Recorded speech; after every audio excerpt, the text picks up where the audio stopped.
Good afternoon, everybody. It's Stephen and Paul from WinExtra bringing you your daily brief of Microsoft news and information for March 31st, 2011. And before we start, two things. My Skype on this end is not playing very nice today with Paul, so if the video is not up to par, it's mostly my fault, I think, on this end, but I don't know. Tried everything we can think of. Number two, it's your camera. Your camera just doesn't want to look at you. Yeah, probably. I'm surprised it's not broken. Noto came through. So after all your bitching yesterday, about 4 weeks. Well, no, the point still stands. The point still stands. Like, they're saying to everybody that asks them about it, it's going to take you 4 weeks to get it. I'm sorry, that's still stupid. So did the other 11 Canadians get theirs? I have no idea. They haven't called me up to let me know if they did or not. And, of course, they all have my phone number.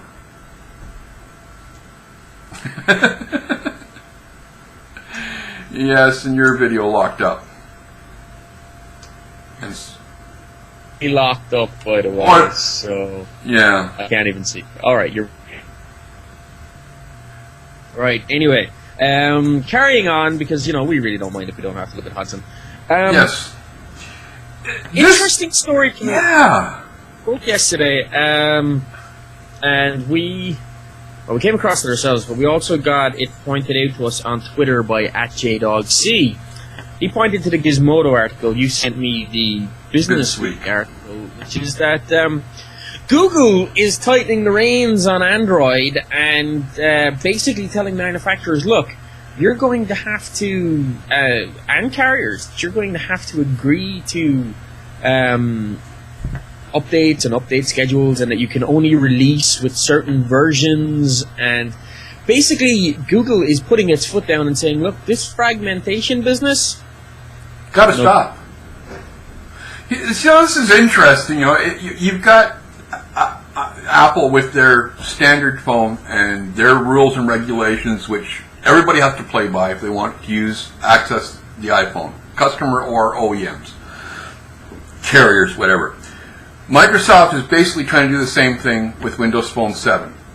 And the real wild card here was Android, because basically it was the Windows of mobile, if you want to look at it that way. You could do whatever you wanted with it. They didn't care. Just as long as you used it, they didn't care what you did with it. But as Microsoft has found out over the years, that may not necessarily be the greatest idea in the world. You mean the fragmentation platform? Yeah. But unfortunately for Microsoft, it's not something that they could get around, because you can't go into people's homes and force them to update from, true. XP, you losers, to... or 95, you losers. To Windows 7. But, I mean... A smartphone is a different thing, because you can send these over-the-air updates that update the operating system for the lifetime of the phone, which is a very different kind of thing. And I know fundamentally it's not all that different, but there are some distinguishing factors when a smartphone is not a desktop PC, and a smartphone's typical lifespan is only 2 or 3 years at best anyway. But, I mean, the fragmentation that we've been seeing in the markets is hurting everybody. And we were talking on Monday about, does Google need to be pushing this as well? Are we going to see antitrust issues come from Google and Microsoft towards the carriers? And then all of a sudden we're finding out that Google is actually putting their foot down and saying, look, you have to sign these agreements. You have to guarantee that these updates are going to go through. You can't release... Well, working this thing out. There's a phone coming out. It's the Dell Aero, came out last August, right? Yeah. Everybody thought they were getting an Android phone, but they're getting versions of phone and versions of Android that are already, 3-4 generations old, or in other words, 3 or 4 year old operating systems on them. Yeah. It says Android, but it's not. Yeah. Android today. That's like if you went into Best Buy today, right? You drop $700 for a laptop, and the sales and just the laptop. When you go in to buy a phone, you only see the phone and you see the front of it and everything. and but you don't really get to turn it Play on with and it. all that Yeah. stuff. Play with it properly, So you bring it home and you turn it on, and next thing you find out that your $700 laptop with this latest and greatest hardware is running Windows 95. Yeah. And that's what's happening in the smartphone world. And it's... Now, I know Google is putting pressure on the carriers, right? Not just for updates, but also for customization, because some of these customizations are just going too far and making the updates that come out later on. Looking at you, HTC. That the manufacturers have to release first. Very difficult for them, to update against the updates don't come. But there's also the carrier side of it, and you have to, and Google is putting pressure on everybody, but I'd say the carriers more than the manufacturers, because the manufacturers are just trying to do what they do, and they know they have to deal with the carriers, and that the carriers are dicks. Well, it would be interesting. Here's the question. Yeah. Here's the question. What leverage does Google have over the carriers? Not much. Here's the leverage. Google is like, okay, we release Android, right? It's a free operating system. We make money off the phone ads, okay? We'll just stop developing Android.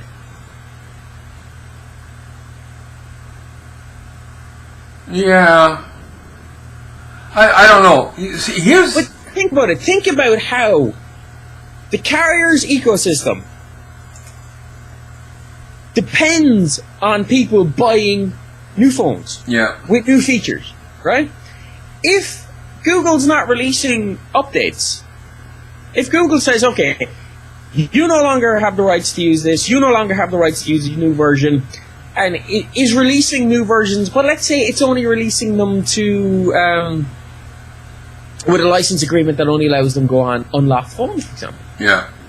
Right? The carriers live on this subsidy model that forces you to upgrade. Yeah. Google says, all right, we pull Android just for a while. That's all. Right? We pull it. What happens? Where's your new stream of phones going to come from? Where's your upsale going to come from? That would be a risky move. It would be. Why would it be risky? It just strikes me as being a risky move on, and I don't know whether it's a move that Google will be ready to make. But what I would find interesting is if, regardless of, and this is related to our next story here, but if Microsoft, Google, and Apple could join forces and battle the carriers, as a group, they have a hell of a lot more power. As a group, they have a hell of a lot more power, and as a group, they should really... Yeah. Google is doing this because of the fragmentation, because of the problems the carriers are causing with their money-grubbing myths, okay? Microsoft is already up against this wall with a brand new phone. Okay? But the problem is these guys are too busy fighting with each other. You know, Microsoft and Google. I mean, you have this whole bollocks now where Microsoft is bringing antitrust allegations in Europe against Google, stating that, Google is blocking access to YouTube from Windows Phone 7 and being search results. Now, let's be clear here. You can get to YouTube and you can use YouTube from things, but they're blocking access to the metadata, and it's the metadata that is important if you're Bing, for searching, and it's the metadata that's important on Windows Phone 7 if you want to build an app and you need to search for stuff and that kind of stuff. There's one app that they mentioned in one of the posts I read about this called SuperTube or whatever it is that's on Windows Phone 7 that is a very good top-of-the-line YouTube player, but they admit they're basically breaking Apple's terms of service with the use of their APIs and their methods. They're either breaking it or they're walking a very fine line, and Microsoft isn't saying much about it. But the fact is that Microsoft has gotten a lot of flack from Windows Phone 7 users over the lousy YouTube support. But here's the thing, right? Apple has no problem accessing, and Google doesn't mind them accessing it because Apple doesn't compete with Google as a search engine. Although they're starting to creep into the advertising area in that sense. Okay? Now, yet, why would Google want to block Bing? Why would Google want to block Windows Phone 7? Well, there's only one reason I can think of, is that Google sees a lot of potential in Windows Phone 7. We heard the analysts saying that by 2015, it could be Google, Bing, Apple. Apple. And really, Right? for Sorry, Google, Microsoft, Apple.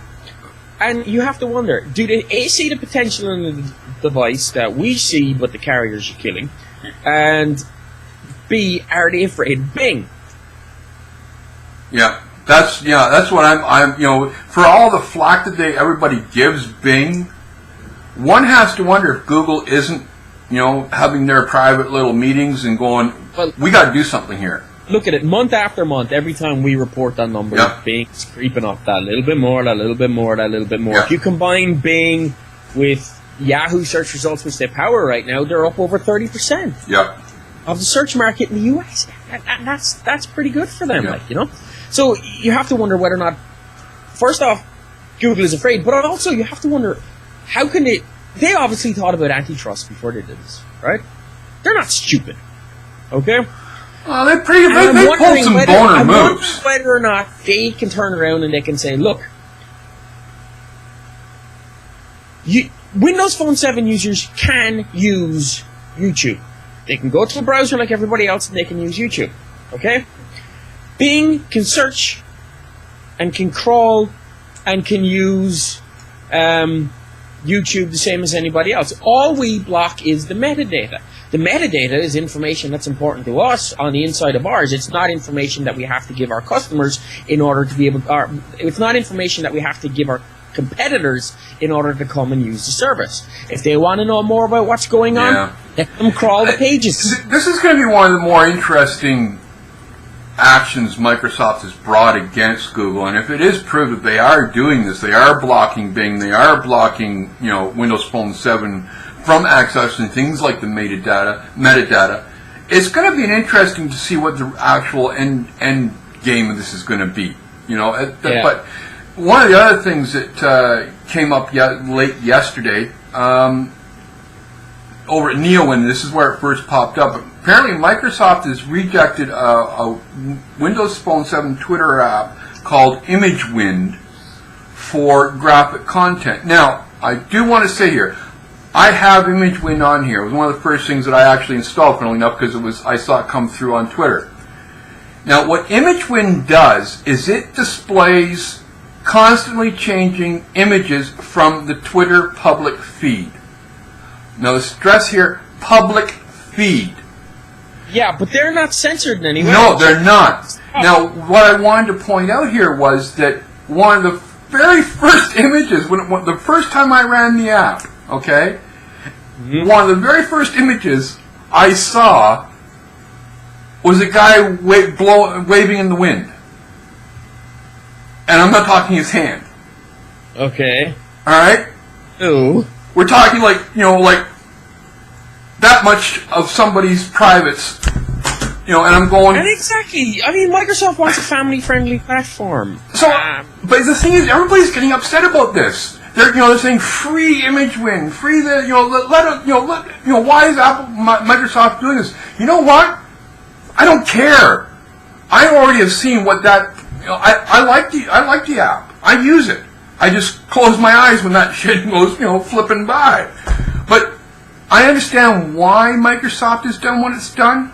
I really do. They're in a hard place on things like this. It's an app that is dealing off a public feed that it has absolutely no control over. Okay? And Microsoft is saying, well, if you can't control the display of it, even though you have, because what happens is when you start the app up, all right, a warning comes up. You must be 18 years or older to actually use this app due to the fact that we can't control the content. And you have to physically push the button. Yeah, but is there any way... You see, this is the problem, right? There's no way to verify that the person pushing that button is 18 years old. 18 years or older. That could be my... that could be a child. And that's the line that Microsoft has to take with this. Yeah. Especially considering where they're marketing Windows Phone 7. Exactly. And I don't blame them. What? In all honesty, folks, if you're worried, if you're complaining that you can't see, images of naked people on a cell phone, I think you've got much bigger worries in life. Yeah. Yeah, seriously. If you need to see that stuff, let's just say that there are far better and bigger screens to see that stuff on, rather than looking at it on like a 4-inch screen in your hand. Okay. I can understand that for portability, but you know, if you're doing that on the bus, it's your problem, you know? All right, let's we just get through these next ones quickly. Read-Write Web had an interesting post. Microsoft needs to open source something big. But what? Why? Microsoft is involved in hundreds upon hundreds of open source projects. They've open sourced lots of stuff in recent times, released lots of open source tools, etc., etc. Why do they need to open source anything? But I don't hear them saying Apple needs to open source. Yeah, but the point he was saying is that Microsoft, of the big three, is actually the lesser of the ones that open source stuff. But you know what? So what? They don't need to open source anything big. Yeah, Microsoft is lesser of the ones that open source stuff. What was the last thing Apple open sourced? WebKit. Okay, and? I know. Microsoft has open sourced lots of developer tools. They open source lots of stuff on a regular basis. They're involved. What's the name of that site you keep? Good God. Microsoft's open source site. Oh, Codeplex. You think I'd know this off? Codeplex. Yeah. Go to Codeplex. Look at all the projects there that are open source and Microsoft's involved in. Yeah. There is a multitude of them. Yeah. Microsoft doesn't need to open source anything at all. Next up, apparently Bing is testing some new homepage designs. So what? Who cares? It's got part of that day's image across the top as a banner. Whee! How did this make news? I don't know. I say from now on, unless it's something utterly dramatic that fundamentally changes the way we browse the web, we don't talk about minor web page design updates. This one is rather interesting. We've been getting a sort of a splurt of Hotmail news. They're out today, the Inside Windows Live blog. They're adding IE9 desktop notifications to Hotmail when you have it pinned to the taskbar. So they're basically doing what Chrome does. Yeah. Yeah. Whee! Way to catch up with Chrome. Ah, well, whatever. Gmail. All right. And Google Calendar. But, you know, if you agree with our assertion that the majority of news out there is crappy, bollocks, why don't you drop us an email at podcast@winextra.com or leave us a comment here or at youtube.com/winextra or drop us a voicemail at 251-281-8730. It's open for you to do that with. We're open. Hodgson feels lonely and you still want people to call him. Yes. So Please, leave us a voicemail so Hodgson won't feel so lonely in Canada. On my Windows Phone 7. So on that Okay, so note, see, folks, the problem for Hodgson is he lives he's just over the horizon. He's just over the horizon, so it's really hard for him to see the smoke signals for everybody else. By the time they've gone high enough, the wind is blowing a little bit and you can't read them anymore. and on that note, folks, that's smart ass Paul. I'm Steve. This has been WinExtra's Daily Brief for March 31st, 2011. We'll see you tomorrow for the Friday edition. See you tomorrow, folks. Have a good one.